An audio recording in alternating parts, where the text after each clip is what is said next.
If you don't have some sort of air conditioning tonight, I feel bad for you. Well, unless, of course, your name is Dean Sawyer, a friend of the show and the mayor of Newport. He wrote in last night to let me know it was 64 degrees there. Thanks, Dean. But I digress. Unless you live on the coast, it's likely hot outside your window right now.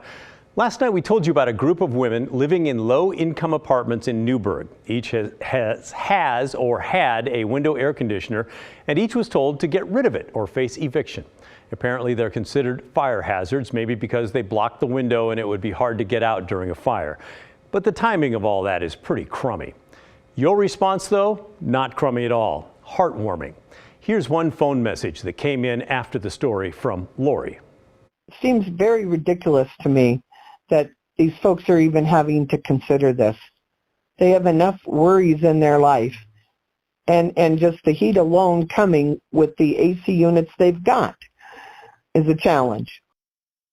I totally agree, Lori. She wanted to know if the governor's heat emergency could override the federal housing rules that are forcing the women to take their air conditioners down. I don't know for sure, but I kind of doubt it. And then I looked at your emails offering both help and hope. Ed wrote in to say, I want to be sure you get this before any of the Newberg people are evicted. I would be happy to purchase a floor AC unit for someone who is being threatened with eviction and can't afford a floor unit.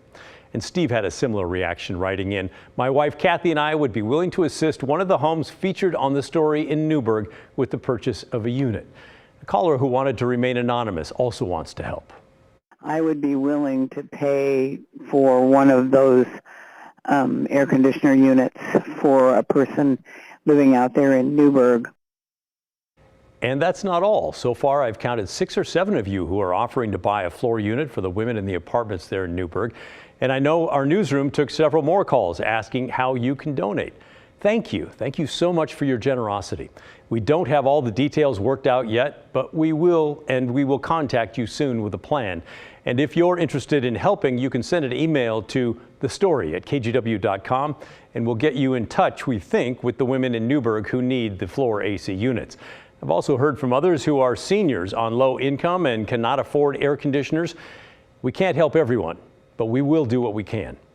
In the meantime, when you hear others say things like, people suck, or the world's going to hell in a handbasket, remember that it's really not.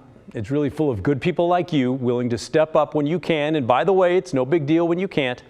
We're all part of the community here. We're all sharing our communal story.